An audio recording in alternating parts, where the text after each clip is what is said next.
Les spectres d'émission et d'absorption. Qu'est-ce qu'un spectre?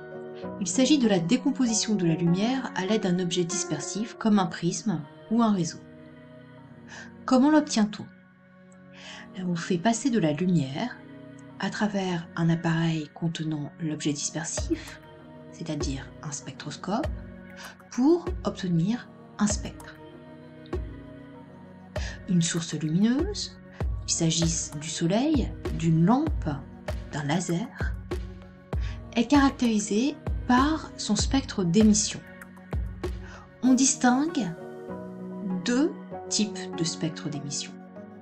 Le premier est celui que l'on obtient par exemple par décomposition de la lumière blanche du soleil. Il s'agit d'un spectre continu, c'est une succession de couleurs sans interruption. La seconde catégorie, on observe une succession de raies colorées sur un fond noir. On dit que le spectre est discontinu.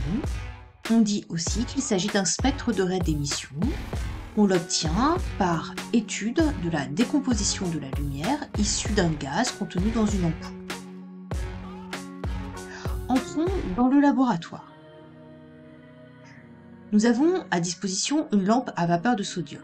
Allumons-la. On obtient comme spectre un spectre de raies d'émission de raies jaunes.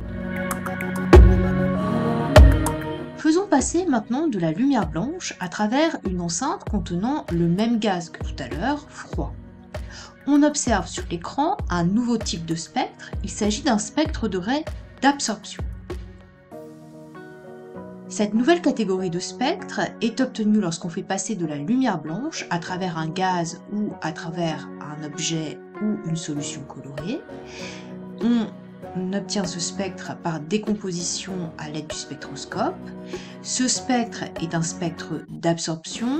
On observe des raies noires dans le spectre continu de la lumière blanche.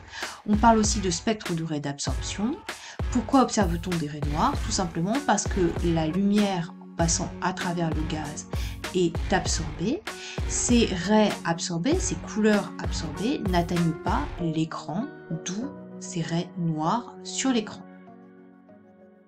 Un dernier exemple, si on prend un nuage d'hydrogène chaud, on obtient un spectre de raies d'émission, des raies colorées sur un fond noir, et si de la lumière blanche passe à travers un nuage d'hydrogène froid, on obtient un spectre de raies d'absorption. Comparons la position des différentes raies d'émission et d'absorption pour les exemples que nous avons vus en laboratoire. Ces raies, qu'elles soient colorées ou noires, sont situées exactement au même endroit dans le spectre. Nous pouvons généraliser en disant qu'un gaz chaud ou excité émet des longueurs d'onde, des couleurs, qu'il absorbe lorsqu'il est froid.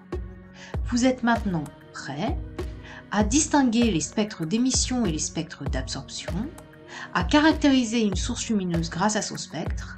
À bientôt pour une prochaine capsule.